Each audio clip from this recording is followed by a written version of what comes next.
This is the office of Life magazine in New York City. Managing editor Ed Thompson is laying out a picture story for this week's issue. The story, the two greatest matadors of Spain, caught in an old pattern of rivalry that has killed many matadors, including the great Manolete. Pictures, black and white in brilliant color, covering the old master bullfighter Dominguin and the young matador Ordóñez, as they drive each other to take greater and greater risks throughout a half a dozen bullfights. The editors of Life now bring you in this special film report from Malaga and Bayonne the story of one of these fights. Bullfight at Malaga. This is Luis Miguel Dominguin.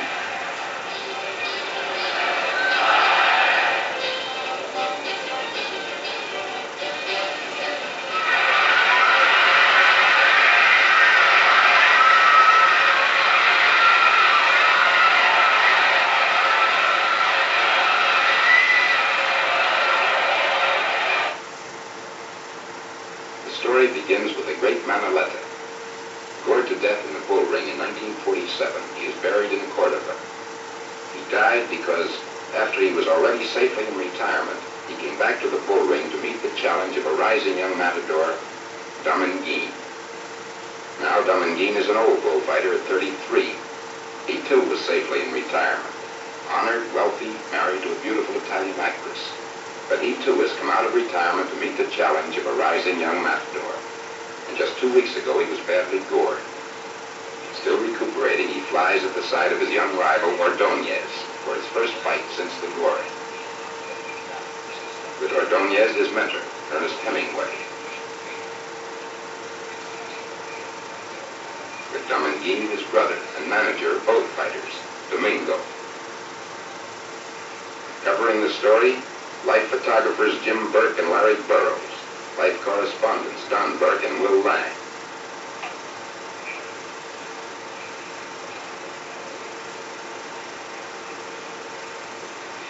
Matadors are brothers-in-law and good friends.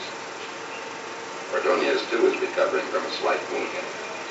But the man everyone is watching and worrying about is the old matador Dominguin and the 6-inch-long tear in his side.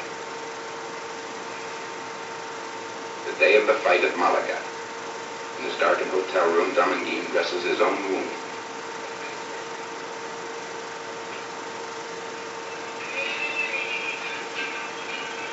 At the bull ring, Dominguin's brother Domingo helps choose the bulls the matador will fight. It is good that their horns are sharp. A splintered horn makes an ugly wound.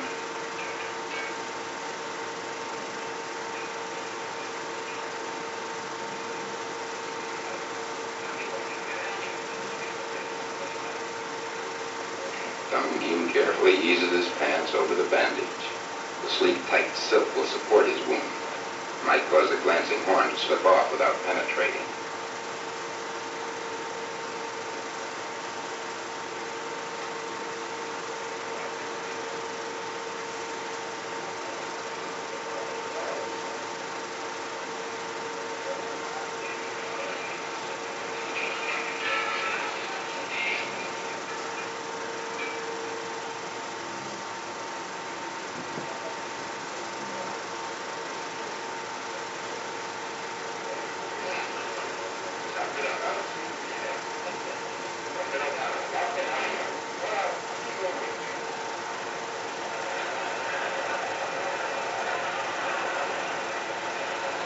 The bull ring fills early.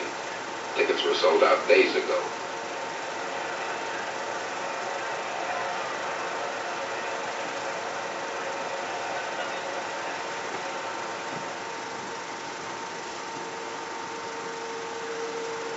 The tension builds up in Dominguin's dressing room.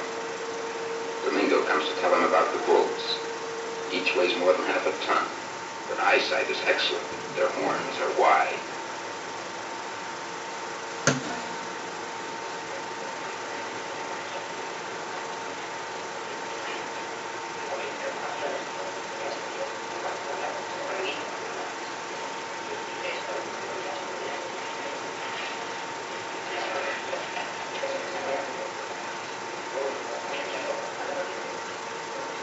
Dean is late, Domingo is concerned. But while everyone around him shows the tension, the matador keeps his to himself.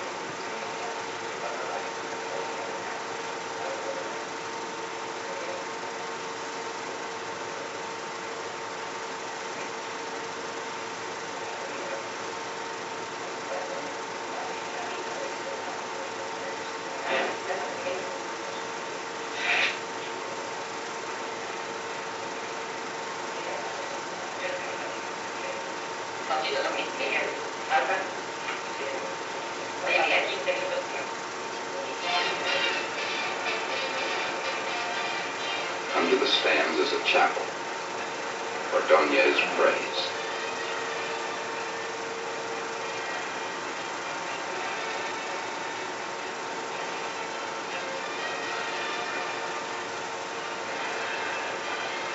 This is not just a bullfight. It's a special mano a mano. 2 matadors instead of the usual 3, but a full quota of 6 bulls. More chance to triumph over each other, more chance to lose against the bulls.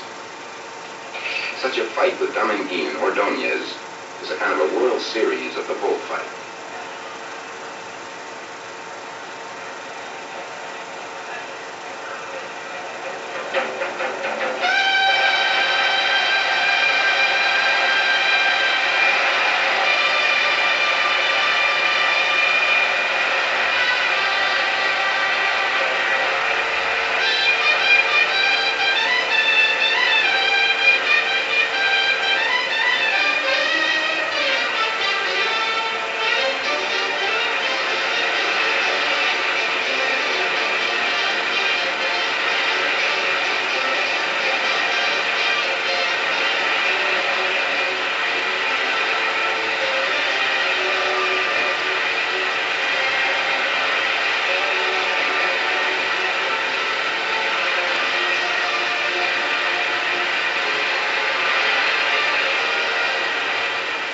Each bull will go through 3 acts.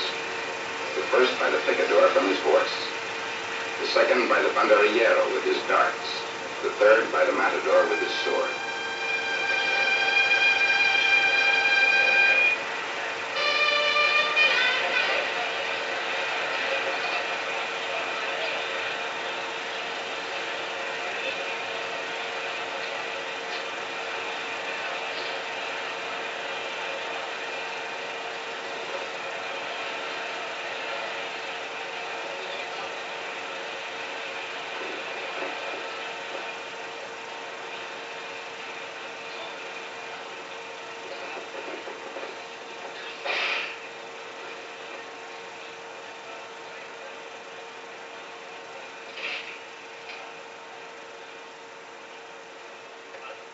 Dominguín's helpers try the bull to let the matador study the way he hooks with his horns. Unlike the matador, the helpers are not obliged to hide their fear.